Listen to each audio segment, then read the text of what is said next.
I've got 9:01, so why don't we go ahead and get started. And I'll just keep an eye on the waiting room to let anybody else in. So good morning, everybody. Thanks for joining. I know David has something at 10:30, so in the interest of moving along, let's jump right in. This morning we have David Choate and Kristie Russell from Colliers with us to talk a little bit about the land markets in general, commercial real estate trends, but we have a presentation to start, but we're expecting that there are probably also going to be plenty of questions to drive this conversation. So David, Kristie, I'll hand things over to you and you can jump right in. Okay, James, thank you very much. Kristie's on the call with me. Again, for those of you I don't know, I know probably half of you have met you over the years. I run the Portsmouth office for Colliers International. We're wholly owned of the global company, and we have our main office in Manchester where Kristie works out of. Also have an office in Portland, and I've been working in commercial real estate in the Seacoast for about 40 years. So before some of you were born, I'm sure.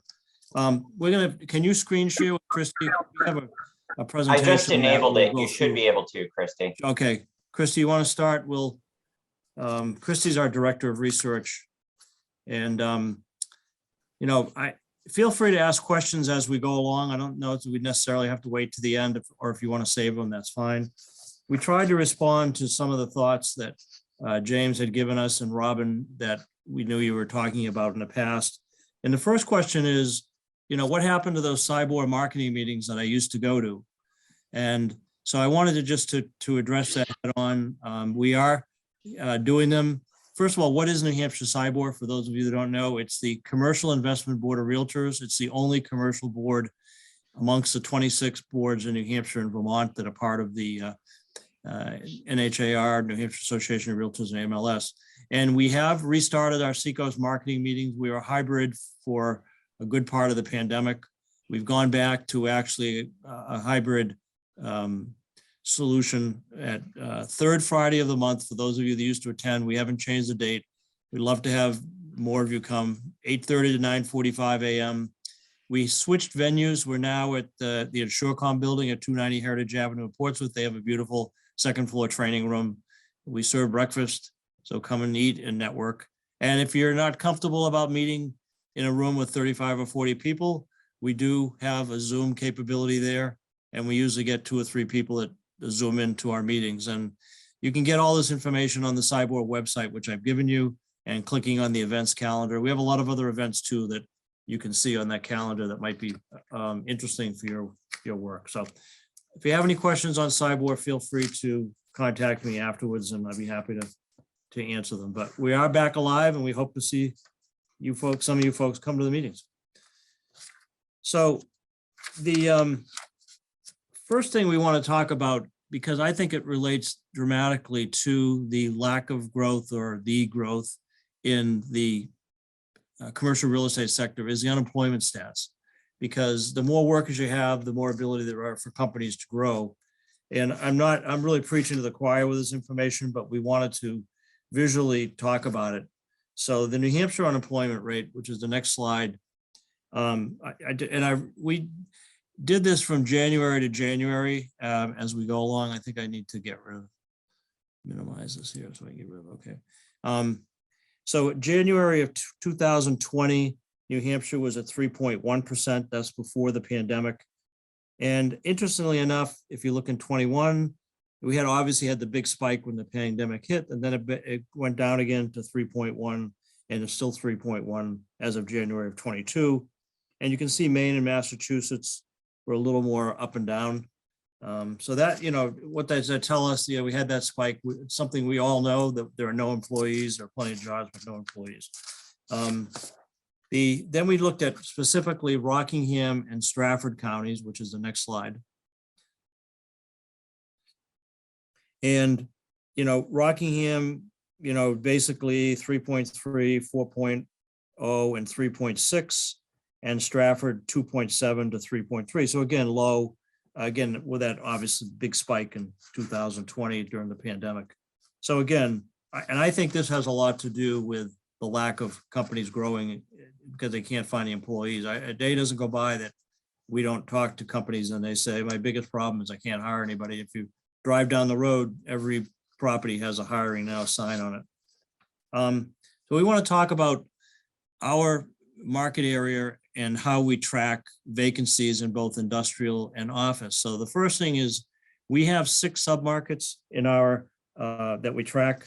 And in addition to the Dover submarket and Portsmouth submarket, which we're going to talk about now, we also track in Concord, Nashua, Manchester, and what's the other one, Kristie? Salem? Yeah, I think so.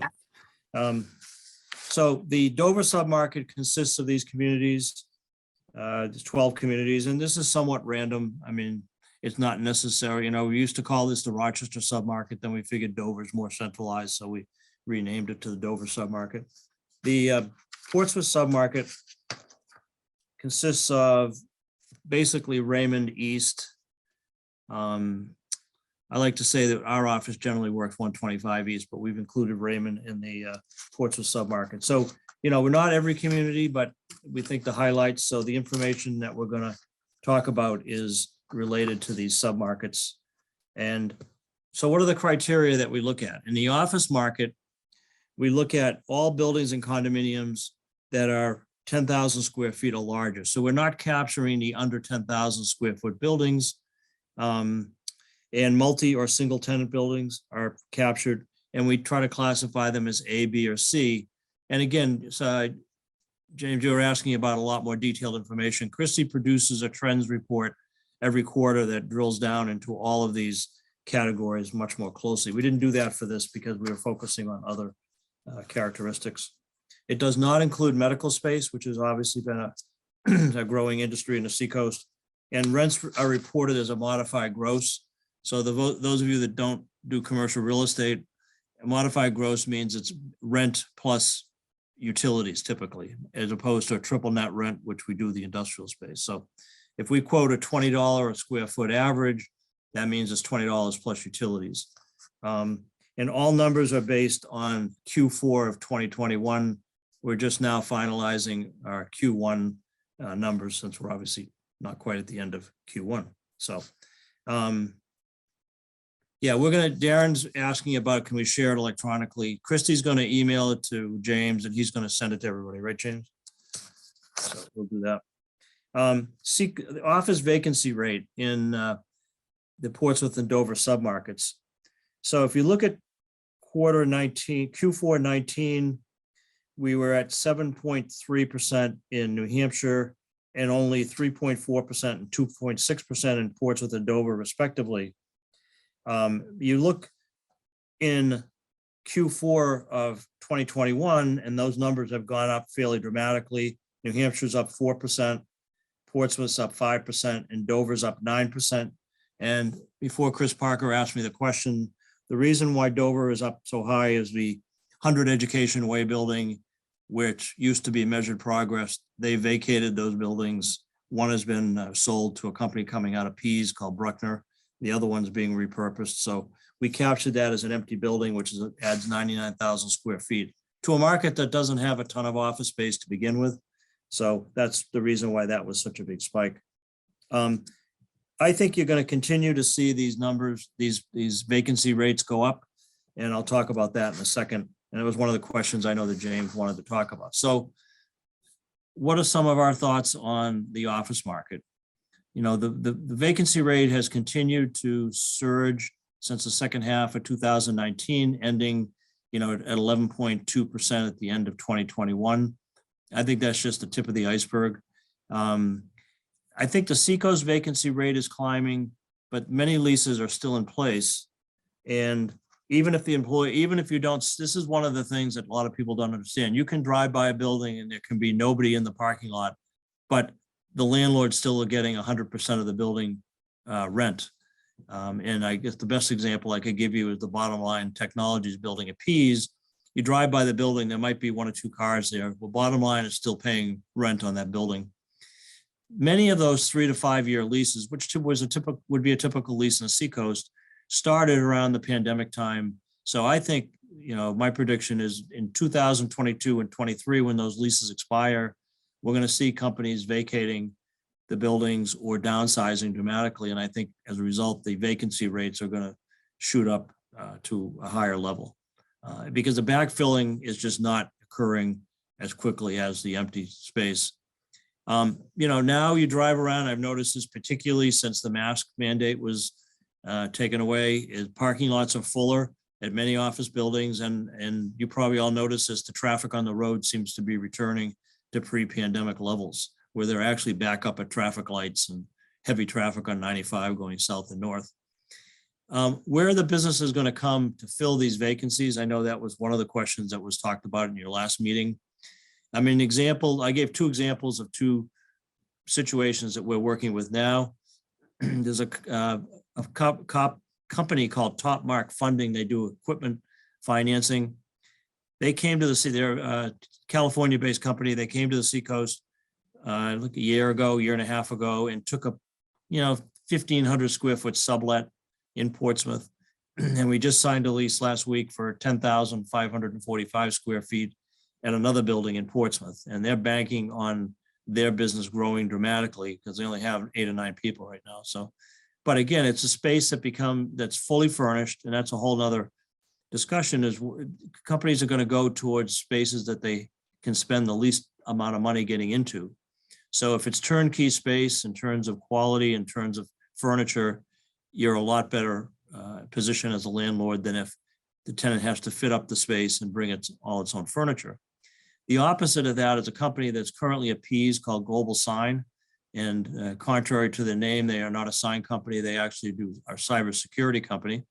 I suspect they're extremely busy now with what's going on in Ukraine and Russia. They actually have about 10,000 square feet at Pease, and we're showing them spaces at about half that size, about 5,000. So clearly the remote working has caused companies to want to stick to that model and therefore need less space. And if you want to keep your people, you have to basically let them do what they want. If they want to come in, you got to let them come in. If they want to stay home and work, you got to let them do that. If they want a hybrid, my daughter works for what company that used to be Long-Term Care Partners, now called FedPoint at Pease. And they actually want people to come in the office, but only like 3 days a week, 2 to 3 days a week. And you can't come in so they're keeping that social distancing still. So I think we're going to see a lot of local infilling. There are some companies coming in from outside the market, but not as many as you might think. We all thought that when the Lonza was tabbed to work with Moderna on the vaccine, it'd be this huge rush of related companies wanting to come in and locate around them, and that just hasn't happened. We've seen a little bit of that, but not that much. Seacoast, I think, is going to, however, fare better than the rest of the other markets we track because it has that desirability factor. We all know it because we live here. Quality of life, basically, if we could solve the housing affordability issue, and James and I were just talking about that before the meeting started. The last thing we need are more studies, in my opinion, but I can spend an hour on that some other day. But if we can solve the affordability crisis so the employees who want to come here can afford to live here, that'll certainly help the growth of the companies. I mean, I also can't tell you the number of people I talked to that say, gee, I had this really high quality engineer that I wanted to attract from, some other state, and they came and they looked around at the housing and they couldn't take the job because they couldn't afford to live here. A real issue. Now, one of the interesting things, and you all could probably speak to this better than I can, is will companies start to build their own housing, much like the Mill Yard did in Manchester in the late 1800s and early 1900s, which you see, if you look at the Mill Yard, all that worker housing. I've heard of a couple cases recently that's happening, where companies are buying land or buying properties next to them if they're in an urban setting and creating housing for their employees. And basically, as long as they can break even on the investment, they're happy and their employees can walk to work, and it solves a lot of problems. But I'm going to be very curious to see if that happens and whether your communities will allow that to happen. For example, if I'm in an industrial park and I have a 5-acre parcel of land, and my building only is using an acre or two, does say 2 acres of that land, are you going to let me put up a multifamily building adjacent to my factory that my employees can live in? Or is the zoning going to get in the way and NIMBY's going to come out of the woodwork and say, we don't want housing in that area? I think it's going to be an interesting discussion, and one that I think we need to start having as a community. So that the office construction market has been fairly robust, well, mainly in Portsmouth, obviously. So we gave you a few examples of new buildings that have been built during the pandemic. 145 Maplewood Avenue is downtown next to the former Portsmouth Herald building, which was repurposed years ago. This is a Kane Company project. Heinemann is the major tenant. They occupy about 19,000 square feet, and they're another large tenant in there also. The first floor is retail. I don't know that they have a retail tenant yet. I know they're talking to a couple. My guess it'll either be some sort of restaurant or brew pub or something like that. They do have some on-site parking, but not nearly enough to accommodate the tenants. So they're counting on everybody going to the new parking garage that was built. 60 Penhallow Street is probably the most unique building that's being built in New Hampshire. That's the brick market that Mark McNabb is doing on the corner of Penhallow and Daniel Street. And if you've been downtown Portsmouth, you can't miss it. They do have a major tenant, Jordan Park. Many of you know a gentleman by the name of Paul Montrone. He was one of the founders of Wheelabrator, other companies. He sold his company, in Jordan Park, which is a California company, I believe, is the major tenant in that building. The first floor is going to be retail, open market, kind of like a food court, but like a high-end food court. It'll be interesting to see how that does. And they actually have 2 lower levels of parking. So he was in the ground in that hole for a couple of years doing that. Very nice project, but very expensive. And then the West End Yards, which is on the bypass. If you know where the U-Haul dealer is, it's behind that. They have a large residential component to it.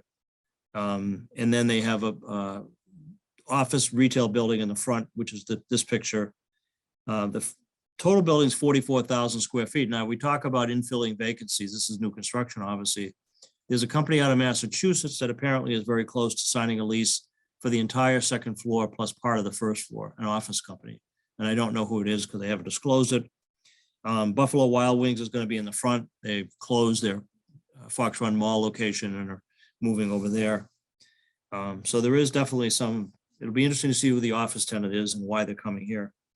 In Dover at 201st Street, this is a sister building to 101st Street, which Dave Banford and his group built. And very attractive building, not an easy location to lease commercial space in. I know that firsthand, having tried to do it in the other building. And then the adaptive reuse, which has been a topic that a lot of people have talked about, and are we going to see more of that? And this may be one of the first examples. This was the athletic club at Greenleaf Woods.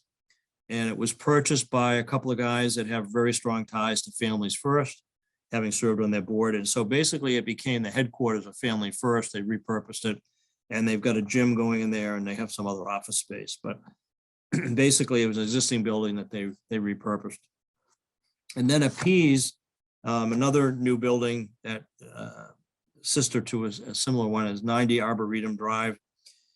Company is Waste Innovations, formerly known as Wheelabrator Technologies and Waste Management. So they occupy that building at 90 Arboretum.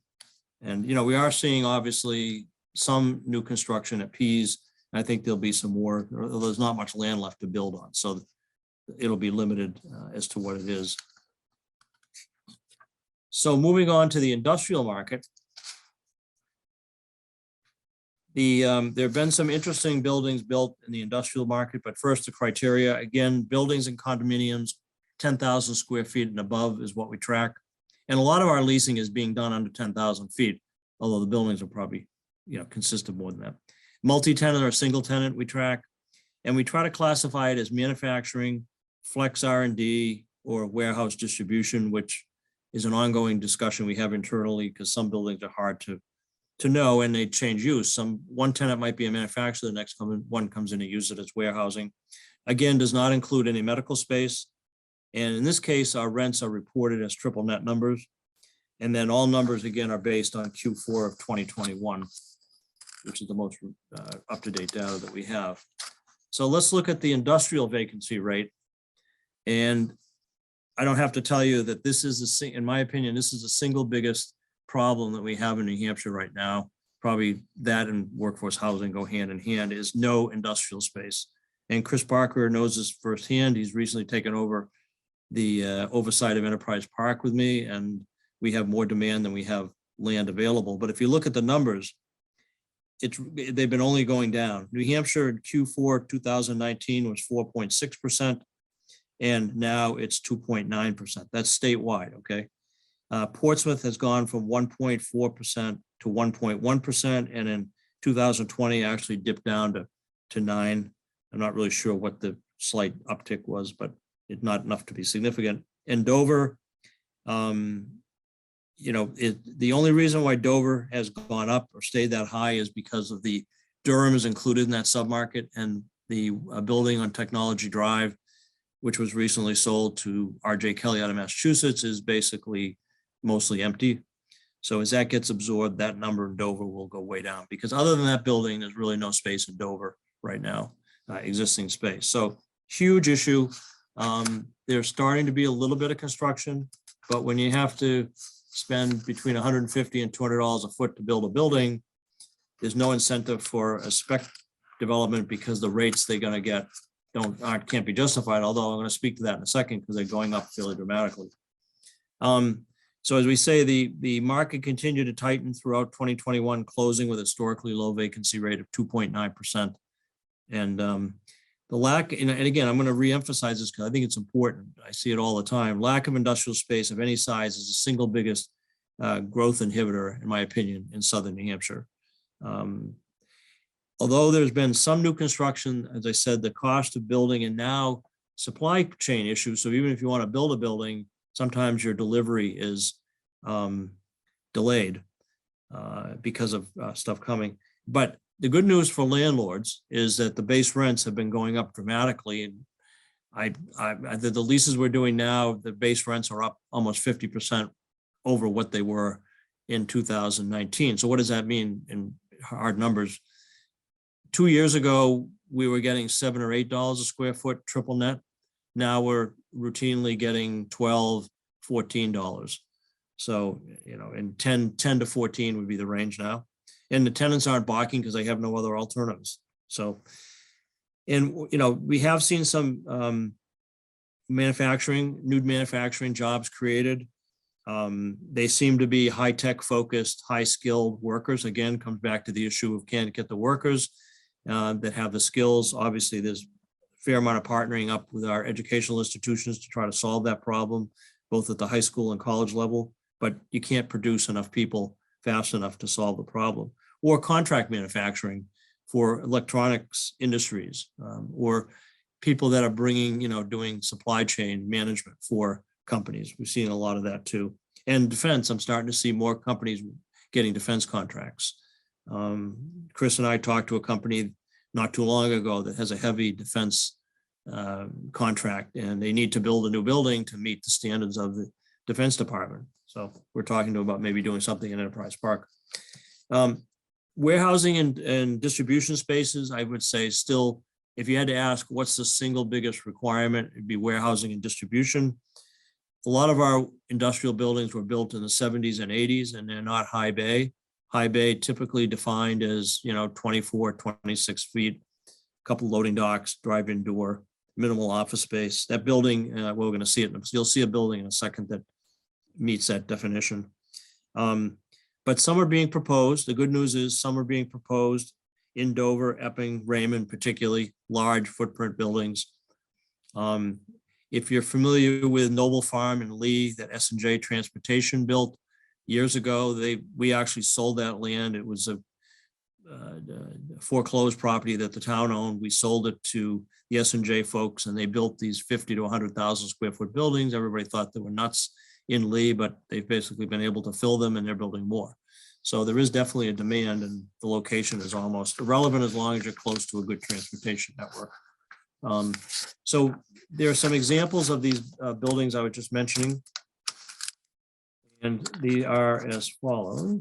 Okay, my slides are other way. Okay, oh, we did, we slipped this slide in before we get to that, just to show you the kind of diversity of businesses that a typical multi-tenant building has. This happens to be one that we lease and manage in Portsmouth, and we have everything from DC Audio, which is a company that installs home theater systems, to a pretzel manufacturing company, to a hockey, the end unit, which actually this picture is of, is a place if you want to, if you're a hockey goalie and you want to learn the trade, they actually have an indoor rink in there. It's artificial ice, but it's pretty cool.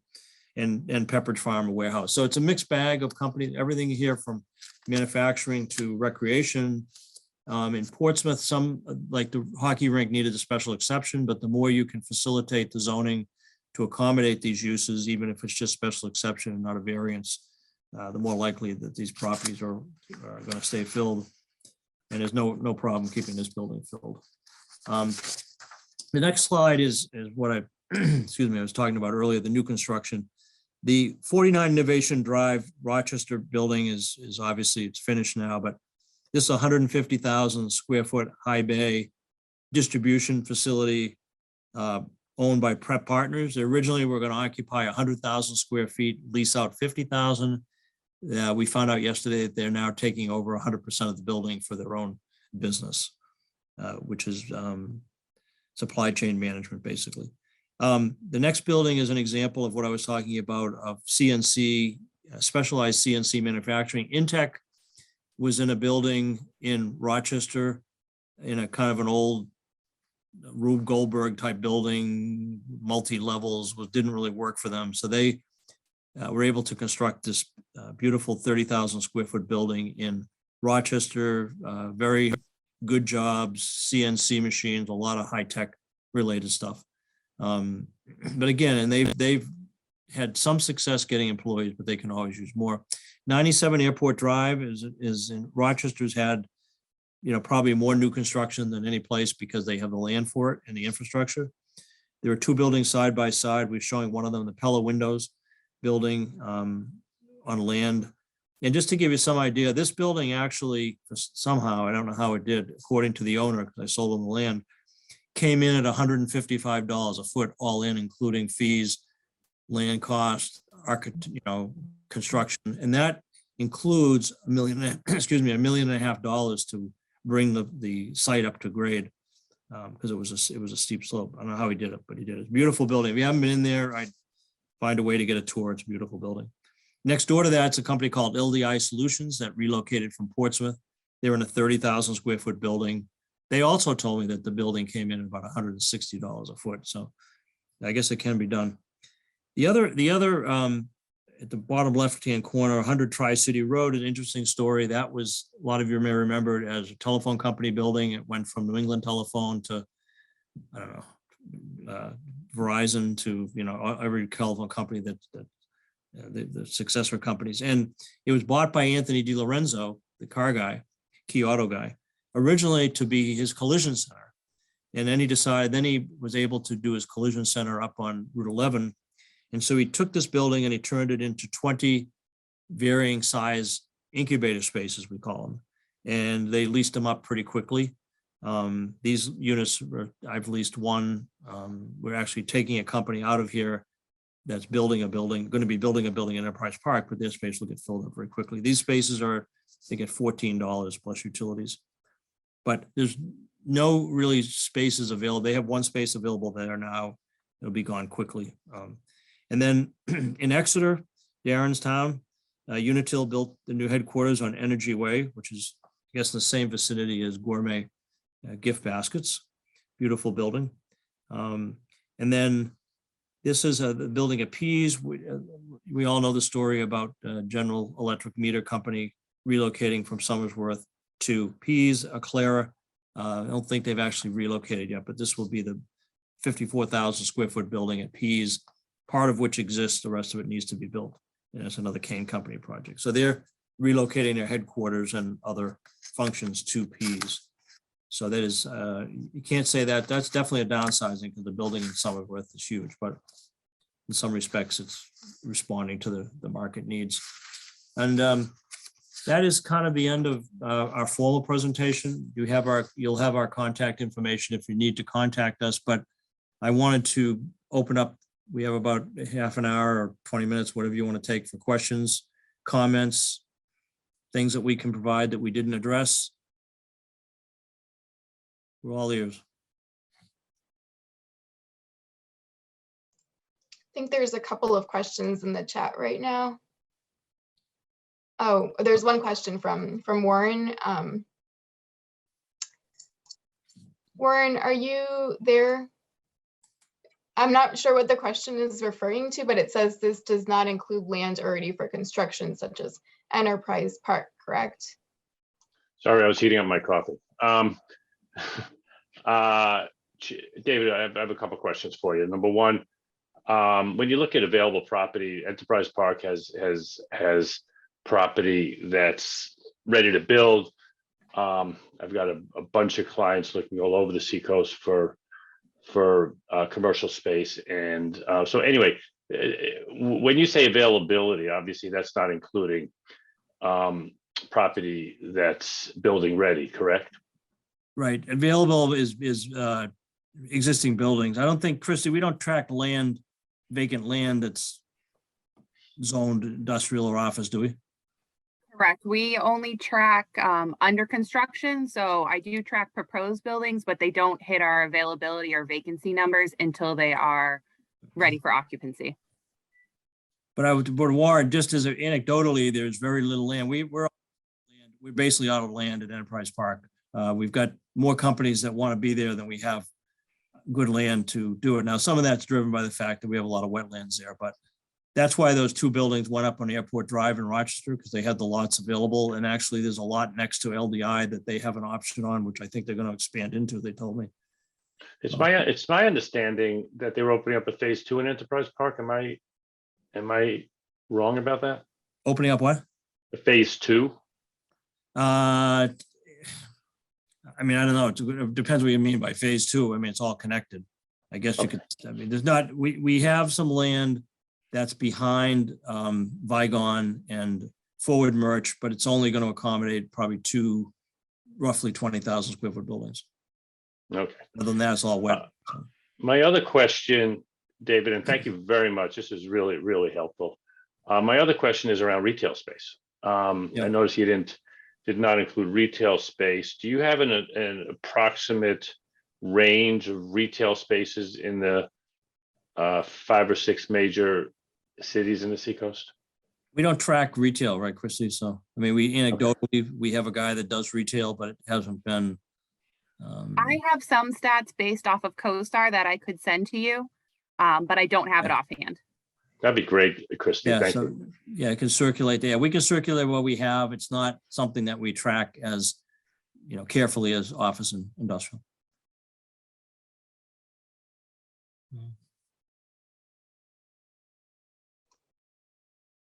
Any other questions or comments or things some people want to add about what's going on in your community that might be interesting for the group to hear? I mean, I don't purport to know everything that's going on. You guys are on the ground. Or things we didn't cover that you'd like to have us get into? I think you did a really good job covering a lot of the questions that we had prepared, David, but just if you could talk a little bit more about this. We've heard that businesses are increasingly looking to relocate to the Seacoast. And we're just wondering, what do you think makes this area attractive to businesses, and what other areas are we competing with? Well, it's got a lot of pieces to that question. First of all, I don't see as much of that businesses outside the area coming here as you may get a lot of inquiries, but whether they actually end up here is a different story. But I mean, what happens a lot of times is people come here to vacation and they say, gee, this is a kind of a cool area. I think I'll move my company here. A lot of time though, it's driven by contracts that they have. We'll often show space to companies that are looking for 3 to 5 year leases because they just got a big shipyard contract and they need to be physically present here. There's a company that we just signed a lease at Pease with called Laredo Engineering Associates. And those of you that are in the Exeter Stratham area may know that in the Stratham Industrial Park, there was a company called XDD Environmental. XDD was very long-term standing firm that did environmental work. They were purchased by Laredo, which is based in Connecticut. Laredo also has a small operation in Manchester. They're consolidating the Manchester and Stratham operations to an 8,000 square foot space at Pease. So, you know, there's so that hybrid, but I would say a lot of it's the quality of life. Now, what's preventing them from coming is lack of workers and a high cost of housing. I would say as many companies as look, there are probably more that never come because they realize they can't get the workers and they can't afford to live here, even if they do open up here. So a lot of it, I think, is causing them to, you know, try to acquire other companies or merge with other companies. That's kind of it. You know, I don't see, personally don't see the large influx of companies coming. It's almost the opposite. When COVID hit, we had a couple of national clients from Colliers, Protective Life Insurance, and there's one other I've forgotten, that basically pulled out of the market. They just closed down. Now they're paying rent until August of this year, but they just basically packed up all the furniture and took it back to Tennessee. So I'd love to, you know, if you have anecdotal stories about people calling you from outside the area, looking at the area, we'd love to know about it. And, you know, a lot of times they do go through the state. Michael Bergeron, who I think everybody knows, or Cindy Harrington, and it never gets beyond that. Once in a while, they'll tell us about it, or maybe they come in to see you if you're the economic development person in that area. And a lot of it's very confidential. And a lot of them go to Pease. And, you know, I mean, the biggest news of Pease right now, of course, is the proposed cargo facility that's got everybody up in arms. But other than that, I'm not aware of any large office buildings. I mean, downtown Portsmouth is clearly where the action has been, but that's been development oriented and driven by condominiums. Awesome, thank you. Robin had a question, I think. Can I jump in, Natalie? Yeah, absolutely. Just real quick anecdotally, and I've probably told all of you this story a million times, but David, you are so right, and I want to underscore it among my peers, at least from my personal and professional experience. When I was at the Chamber of Commerce in Portsmouth, I will never, ever forget it. It was quite a learning moment for me. I was staffing the visitor center after hours because all the staff left or whatever. I don't know what happened. This man walks in, flies in with a wife and two very young children. Everyone has beach towels tied around their waist. They're covered in sand. They're in flip-flops. He takes the kids to the bathroom and the wife starts going through the visitor center. Long story short, who would have imagined that he was in fact the scout for Lonza Biologics? And so I ended up in a conversation with her, the wife, about the schools, about the culture of the community, about the social structure, the economic structure, when in fact they were there as scouts under the auspice as visitors. That immediately turned my attention to the travel, although it was already there, Portsmouth Chamber of Commerce, but destination travel industry, because of the intertwine with economic development and business relocation. And so again, I just love sharing that story because I think a lot of times we think this looks a certain way and the behavior is a certain kind of behavior, when in fact, I think, David, you are so right. They may be on an island in Casco Bay or in a condo in Portsmouth on vacation, and they may own businesses and be making business decisions at the same time, or that experience for them and their families influences the final decisions they make about the nature of their business and their business expansion and growth. Yeah, it definitely happens. Now, one of the things that you made me think of is that the Cyborg and the New Hampshire Association of Realtors have been lobbying long and hard for years to try to get communities to address the housing issue that will attract the businesses to them. And some of that's because is legitimate resistance because they don't have the infrastructure. So a lot of what the governor is trying to do in the bill Senate Bill 400 is provide the money to the willing communities to help them get past that hurdle, to provide the infrastructure. It's hard to provide multifamily housing if you don't have sewer and water. And there have been a whole host of bills trying to address that. But, you know, it's kind of frustrating because a lot of communities will say, yeah, we want the businesses, but we don't want, you know, we don't want the people to, we don't want the housing, and we don't want the kids in our school, which is such a specious argument because schools are way down in population. I mean, we have I don't know if there's anybody from Northampton on this call, but we have a situation now where one of our clients, if you remember, if you know anything about Route 1 in Northampton, there used to be this sort of rundown business called Booker's Auto Repair. And we sold it to father and son out of Massachusetts. They've spent a fortune turning it into a real gem. And we have 4 small contractor bay type spaces, and the hoops that we have to jump through to get them an occupancy permit with the town of Northampton is just, these guys have said we would never do another building in Northampton.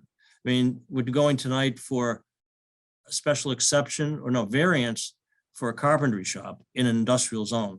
I mean, that's how crazy it is. And it's in the aquifer. So everybody that has to go into that building has to get a conditional use permit.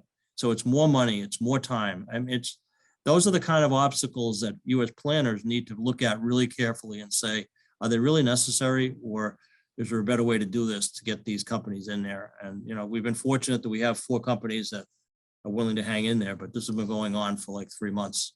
It's frustrating for those of us that are in the business. So there are definitely, you know, good stories like Robin's telling, but there are also as many people that just say, I'm not going to deal with this. I'll go somewhere else where they don't hassle me to death. And there are a lot of your communities, I will, you know, take off my hat, bend over backwards to make people feel welcome and to help them through the process. And I don't mean to single out Dover, but they've always been the poster child for how to do it right. But a lot of your other communities are also doing it right. And I think that's great. And the more you can do, the more it will encourage, because the word gets out, you know, amongst people. Hey, you know, Rochester's a great place to go, or Dover's a great place to go, or Somersworth, or, you know, you name the community, right? So but infrastructure has a lot of hindrances, and that's what a lot of the governor's pushes to get communities the infrastructure that they can build the housing that will support the companies. Darren, you had a question? Yeah, I didn't know if David knew about the $100 million that's going towards the multifamily housing. Yeah, that's part of that bill. Okay. We talked to Taylor about it yesterday, and he sort of gave us some of the specifics as much as they've decided to date. And I think it's really going to help these communities. It won't help Northampton because they won't get off their butts and do anything with it. They won't change our 2-acre zoning. But towns like Exeter, Dover, Somersworth, Rochester will all probably get a lot of that money because we're going to do and continue to do as much as we can to try to provide the housing. Right. The problem. Hopefully that helps. It needs to go to the communities that aren't doing their fair share, because the biggest complaint that John Bohenko had when he was city manager in Portsmouth is that Portsmouth was doing a lot, but what about Greenland? What about Stratham? What about, you know, Northampton? What about Rye? Rye actually, where I live, actually has a higher percentage of workforce housing per capita than most towns in the state. Most people don't know that.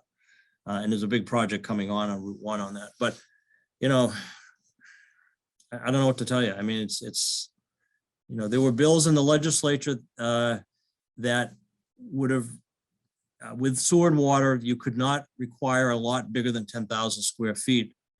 That got defeated, ironically, but the one that says you can allow up to 4 families, 4-family on a lot is still going forward. So go figure, in committee.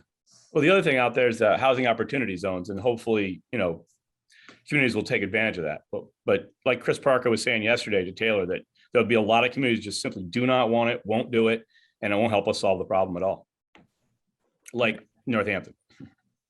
Right. You know, I think David's New right. Hampshire's never going to get 40B zoning, so. I think David's right. If communities are going to continue to block it, and we're not going to take steps like 1177 or the 10,000 square foot, then we're going to continue to see the communities that are willing to do it, and everyone else smile and wave. Right. But all those communities that won't do it would love to have Alonza in their backyard, you know, providing the tax revenue. They just don't get the connection between the housing, the jobs, and everything else that goes with it.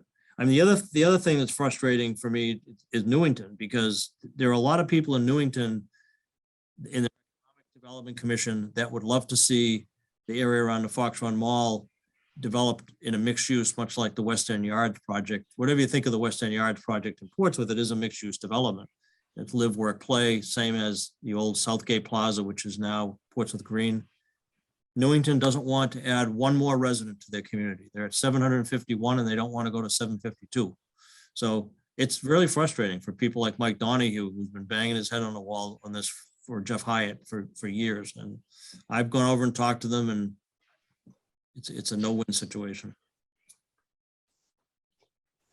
But I want to clarify the difference between housing and affordable housing. I mean, you know, Portsmouth is building market value housing, and market value housing is not affordable housing. So if we talk about the governor's plan around affordable housing and you know, if the big players step up, you know, we're talking on this call, certainly Dover, Portsmouth, Exeter, Somersworth, then the other towns don't feel the need to do that because there'll be affordable housing within a commute of their towns. And so in other words, we're not looking at when we look at the region as a whole, the big population centers have a greater impact on this than the smaller population centers. Right. Some of that, Warren, has to do with infrastructure. If you don't have water and sewer, it's hard to build multifamily housing, even if you want to. So that's what the governor's trying to do, is incentivize community. But then you have the whole Stratham Exeter push-pull, right? I don't know how many years Exeter and Stratham have been talking about, you know, getting water and sewer over to Stratham, and it never seems to go anywhere. Maybe they're right. So It's ruining my day over here, David. well, no, I mean, I think it's I'm just teasing. kind of a joke. It's been going on for so long every time they bring it up. But I think that the issue is really regionally. People got to start thinking regionally. And, you know, in terms of workforce housing, Warren, you know, Portsmouth missed the boat a long time ago. And I've told them that. I'm not saying anything I haven't said in public. And, you know, for them to put together another committee that's going to study their housing needs. Meantime, more land is going under agreement to Green & Company to build high-end single family or condominiums. And by the time they have this study and they determine that they should do something, there won't be any land left to develop. Ben knows because we've been talking about this at the chamber. And I do think, you know, Portsmouth looking at the solution for the Portsmouth Housing Authority. Yes, they have some opportunity to do something, but I'm sorry, housing authorities have a stigma to them that a lot of people don't want to get involved with. So I don't know. And it's the single biggest issue we have right now, lack of housing that people can move into. And ADUs haven't done much, in my opinion, to put a dent in that. Maybe it's made a little bit of a dent, but not much. The need is for, you know, these micro units that just got approved where the State Street Grill is. I don't know what the pricing is going to be on those. They haven't said, but, you know, if you have a 400 square foot unit and you've got to pay $1,000 a month, that's not affordable housing. So I don't know. If I could chime in, Dave, I agree 100% of what you're saying.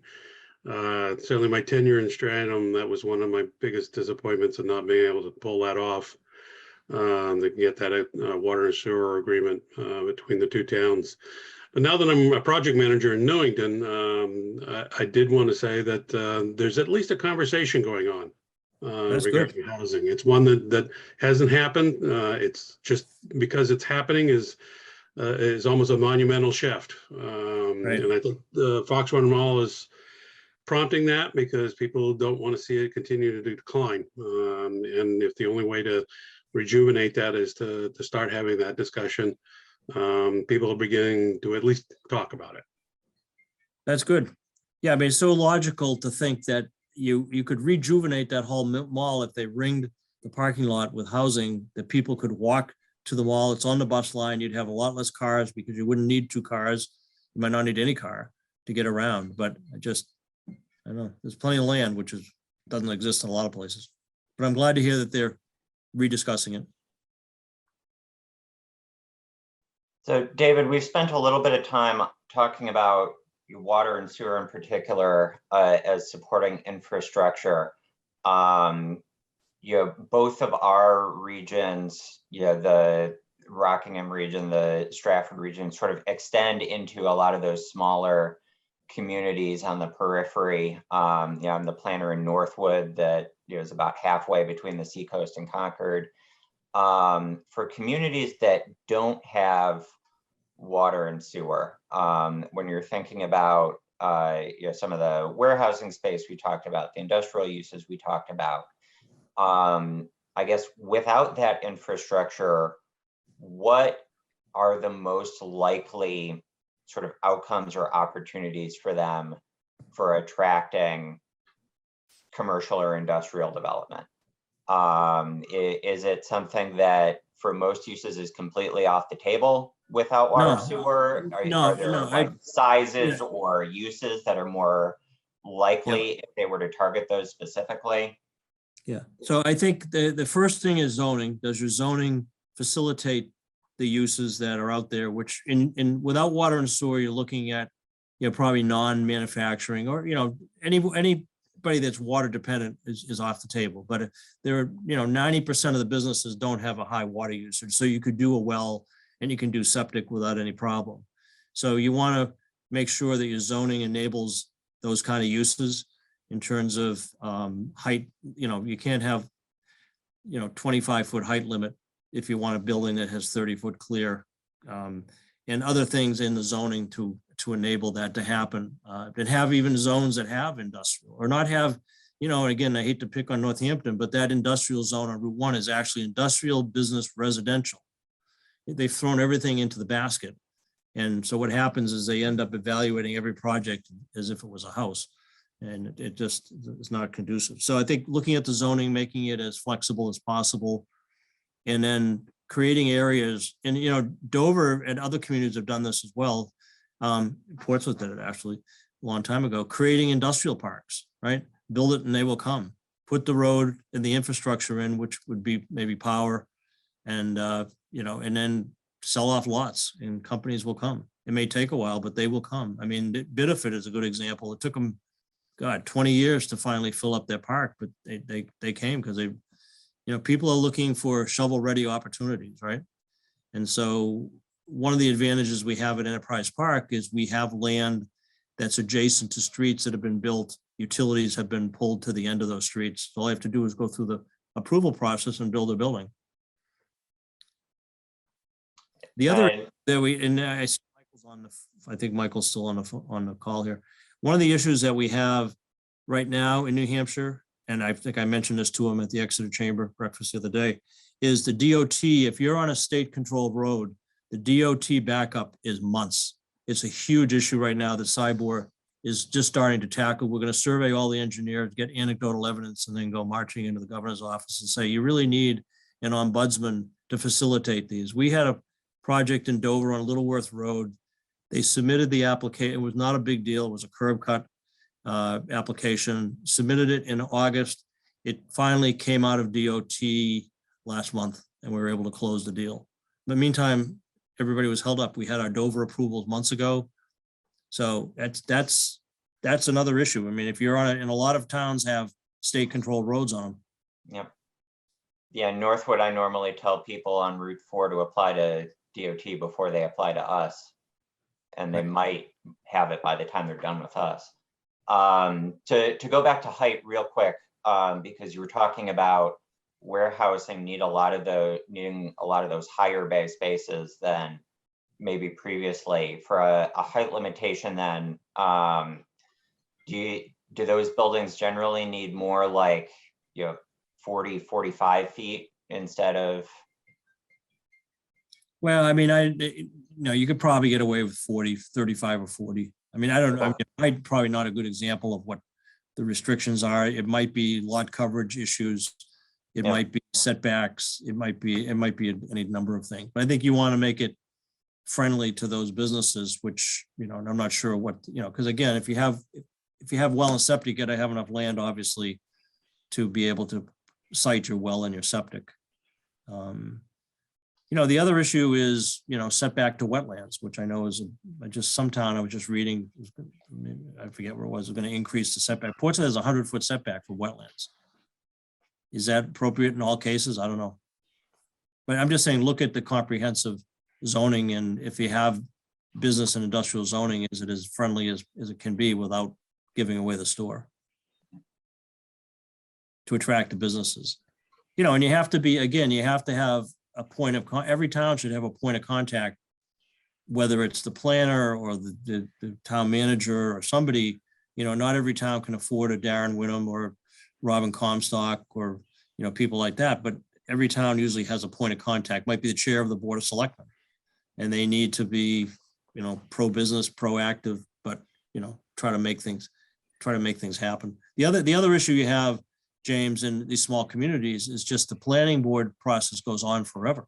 I mean, you know, you see it as regional planners when you're advising these small towns. I mean, what would take, you know, a couple of meetings in another town takes years. I mean, look at, I mean, I don't know if there's anybody here from Durham, I don't know if Todd's on the call, but look at the Mill Plaza project in Durham. That's been going on for 10 years. You know, it's finally maybe going to get approved here in the next couple of months, but I mean, it's just ridiculous. And maybe not. I think it'll get approved. I think it'll be appealed either way, so. Yeah, I don't think so. But anyway, My point is that it just, the length of time, you know, that these boards take is just crazy. can I just add a few comments on that? So I live in Durham. You know, obviously I represent the whole Seacoast for the SPDC, and I know the Seacoast really well, but I did business in Durham for 29 years as well. The 5.1% vacancy space for industrial space. You're right, David, that the Goss building, not only has it been sold, but there's going to be an Amazon warehouse there. So that's going to be taken up pretty quickly. So that 5.1%, if a good percentage of that is the Durham available, the old Goss building, that's going to come down very quickly. Yeah. As far as Durham goes, you know, I love Durham. I live in Durham. I did business here for 29 years. You know, they just got rid of their economic development director. I know Right. Kristie was part-time, but that was a shame. You know, potential businesses have no place to go. I mean, they can talk to the planning director, they could talk to the town manager, certainly. But as far as Mill Pond goes, you know, you're right. That got stuck in such a quagmire because of NIMBY that I'm not sure where that's going. I'd be interested to know what happens next month at the planning board and ZBA meetings. So, yeah. So economic development, you know, you guys do the hard work. You bring in business. You bring in interest. You sell your facilities. You sell your towns and your cities, and that is so important. And I know the city of Dover. You know, Chris, you're doing a great job. Reed is doing a great job. And you guys lived for a long time without an economic development director previous to this, Tim, previous to Dan coming on. And I hope whatever happens, you move forward and you hire another full-time one. Do you guys know who Glenn Greenwood is? David, Yep. you know who that is? Yeah. Yep. So Glenn Greenwood is a planner, and he represents a bunch of these communities that don't have a planner. He does, I think he does Newmarket, he does Brentwood, he does Kingston, et cetera. And I've always said that they ought to have an economic developer that does that same thing. Somebody who represents, say, 8 communities, and they're able to do that on a full-time basis. People put money in, and then you have a face. And then you'll have somebody who'll answer the phone, and they'll know the select board members, they'll know the managers, administrators, et cetera. That's what they ought to do. These communities should do that. It wouldn't be too expensive. Probably maybe 15 grand a year or something like that. If you had enough communities. Okay. And that'd be a great role for BEA to take on if they have the budget. Right. Yeah. James, I'm going to have to sign off. I've got to be up in Somersworth to show one of Robin's beautiful buildings up there that's empty right now. So I appreciate the time that you all have afforded to Kristie and I, and you'll have Kristie's email when you get the PowerPoint. Feel free to email with any questions if you need specific information that we didn't cover. And we'd be happy to come back and do this anytime, James, if you have this or other issues that you'd like to talk about. And I'll see a lot of you around in my normal course of travels. But thank you very much for the opportunity, and good luck. You're all doing great work. Appreciate your support and what we do. Thank you. Thank you, David. David, thank you so much for being here. Yeah, bye-bye. All right, as David said, Kristie's planning to send me that presentation, so I will be sure to pass that around with the call notes and the recording. We also, I think for next week's agenda, we had tentatively earmarked that for SRPC to do some of our CEDS planning. But we'll be talking about what exactly we want to accomplish on that call amongst ourselves immediately after we sign off here. I was thinking that, you know, if we don't have a big agenda, we might put some time at the beginning just for us to, you know, check in and have a little bit of impromptu conversation, because I know we've been very speaker heavy the last couple of calls, and we haven't really had much time to talk to each other either. So Can I make an agenda suggestion Yeah, for sometime in the next few weeks? Yeah. Outdoor dining, what each city and town is doing towards that ends for 2022. I'm Sure.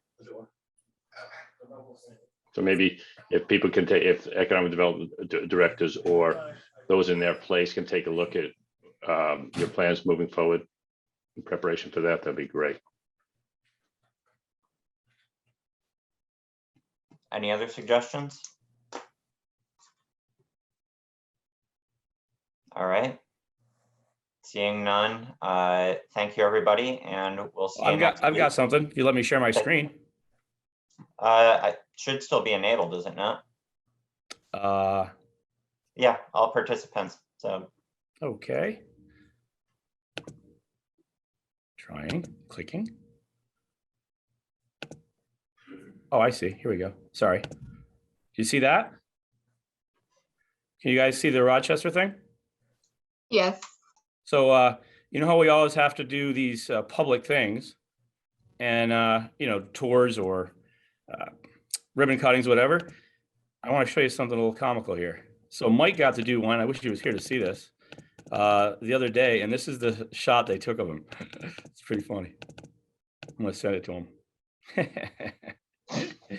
Yeah. I thought that was funny. That's all I had, man. That was a great article in today's Foster's on that project. What a project. Oh my God. I remember going to that theater back 40 years ago.